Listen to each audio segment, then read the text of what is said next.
Au nom du Père, du Fils et du Saint-Esprit. Amen. Seigneur, enracinez en nous vos paroles, que nous puissions porter du fruit par vous, pour votre plus grande gloire.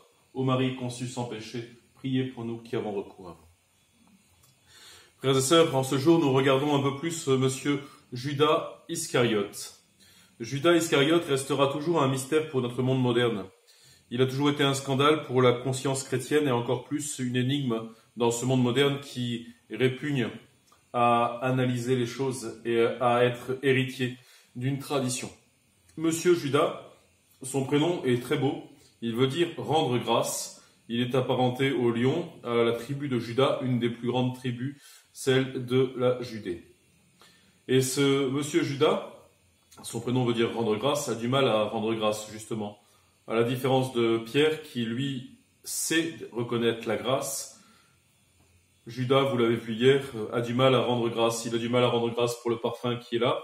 Il a du mal à rendre grâce pour les choses, à s'émerveiller de ce qui est là. Il s'énerve de voir Jésus ne pas prendre conscience de la réalité.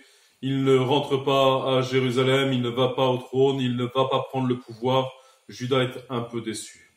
Un peu, même beaucoup déçu. Et au chapitre 6, au verset 66, il avait été dit et déjà dit par Jésus, « Voulez-vous partir ?» Beaucoup étaient partis quand Jésus avait annoncé qui il était et sa propre chair qui était la nourriture, la véritable nourriture. Ils en avaient été dégoûtés et beaucoup étaient partis. Et peut-être que Jésus avait laissé la porte ouverte ici pour monsieur Judas pour qu'il puisse partir et ainsi changer. Judas n'est pas parti. Judas s'est entêté pour que Jésus arrive dans son propre projet. Vous savez que Judas a pour prénom Iscariote. Alors beaucoup se sont regardé ça en cherchant peut-être qu'Iscariote serait une ville, peut-être, etc., etc. Saint Jérôme, qui est traducteur de la Bible, nous dit que Iscariote aurait sûrement quelque chose à voir avec sicaire, qui est le couteau qu'on porte dans le dos. Et les sicaires étaient ceux qui voulaient faire que l'occupant romain parte de la terre d'Israël et qu'enfin règne en Israël un roi, un vrai roi juif. Et Judas, qui cache ce couteau dans son dos, est un peu aujourd'hui celui qui cache aussi ses intentions. Quand nous regardons Judas, nous regardons un peu toute notre humanité dans cette réalité. Celui qui a tant aimé est capable de détruire aussi. Si l'on vous monte très haut, vous tomberez de très haut. Et nous découvrons à travers Judas cette réalité de l'orgueil humain. Notre orgueil humain qui a du mal à revenir en arrière quand il a pris une décision et un chemin et qui veut faire aboutir ce chemin-là. Notre orgueil humain qui a besoin d'être guéri dans notre propre vie. Judas va vendre Jésus pour le prix d'un esclave. Et là aussi, l'écriture s'accomplit. Mais cette réalité de la vente de Judas viendra être interprétée de manière différente. Au livre des Actes, il est dit, il fallait pour que Jésus mourût sur la croix, qu'il fût livré à ses ennemis par un traître. Judas a été l'instrument. Et l'évangéliste Jean le décrit comme un voleur, comme quelqu'un qui était accaparé par une seule idée de la richesse. Et ici, nous entendons « Que voulez-vous me donner si je vous le livre ?» Mais ce n'est pas Judas qui a livré Jésus. C'est Jésus librement qui monte vers la mort. C'est Jésus librement qui vient accomplir toute chose pour nous libérer totalement. Désormais, il va s'enfoncer Judas dans le mensonge. Il sera masqué comme un sicaire, comme ceux qui portent les couteaux dans le dos. Ce que l'on a beaucoup élevé, on le fera tomber. Judas qui n'a pas conscience de l'idée de trahir son maître, peut-être avant, le voici sur une crise de nerfs, trahir et faire des gestes qu'il n'imaginait pas. Cette réalité est bien là présente dans les couples, dans les familles, d'arriver à des gestes irréfléchis parce qu'on n'a pas réussi à se laisser aimer, à s'aimer et à se respecter soi-même et à aimer les autres pour ce qu'ils sont et non pas pour ce qu'on voudrait qu'ils soient. Frères et sœurs, la décision a dû être rapide chez M. Judas. Une autre question troublante se pose à nous. Comment Jésus a-t-il pu choisir comme apôtre un tel homme ?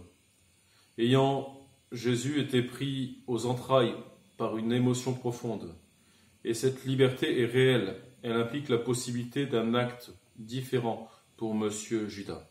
Et à travers l'histoire de Judas, nous découvrons que Dieu écrit droit avec des lignes courbes, et que d'un mal, il est capable toujours d'en faire sortir un bien. Et Jésus viendra encore redire à Judas au jardin, « Mon ami, mon ami, mon ami, pourquoi es-tu ici, mon ami ?» Et cet ami qui l'a trahi par un baiser. Vous savez que les prêtres ont gardé pour quelques-uns cette tradition, et je la garde personnellement, d'embrasser le calice au moment de la baiser de paix, pour nous souvenir de ce rejet de Monsieur Judas et nous-mêmes de pouvoir réparer cet affront qui a été fait. Frères et sœurs, en découvrant Judas, nous découvrons ainsi la possibilité qu'il y a la nôtre de nous convertir, d'avoir une vraie volonté de nous convertir, mais l'orgueil qui restera toujours au cœur de notre propre vie. Judas a été acheté, nous dit les Actes des Apôtres, à un champ avec l'argent, et il est tombé en avant. Il est tombé en avant, quelques-uns iront dire qu'il s'est pendu, d'autres qu'il s'est éventré par l'avant, désolé pour la situation, c'est le texte biblique. Et ceci est tellement difficile pour notre monde que nos frères qui arriveront après nous dans une révélation qui ne peut être augmentée par une autre révélation, nos frères musulmans, diront que sur la croix a été crucifié Judas. Vous voyez, chacun cherche avec Monsieur Judas à comprendre ce mystère, mais ce mystère est ni plus ni moins que le mystère de notre propre péché, de cette capacité de l'homme de dire oui à Dieu et de se remettre face à lui, devant lui, de cette capacité de se laisser regarder par Dieu et de changer, d'avoir une contrition parfaite. Je vous prépare pour aujourd'hui un développement sur cette question de la contrition parfaite en regardant Monsieur Ignace de Loyola et Monsieur Luther, en regardant Saint Ignace et Luther. Nous découvrirons ici une différence dans la contrition parfaite qui a quelque chose à dire entre la contrition de Monsieur Pierre et la contrition de Monsieur Judas. Découvrez cela dans quelques heures en regardant cette capsule. Mais en ce jour où nous rentrons dans ce mercredi aux portes de ce triduum pascal, puissions-nous les uns les autres ouvrir nos portes au Seigneur et découvrir celui qui ne cesse de courir à notre rencontre, rejoindre notre pauvreté, qui nous appelle à découvrir notre maison, qui est le lieu de la grâce. Cela a été notre parcours jusqu'à aujourd'hui. La joie du Seigneur est notre rempart.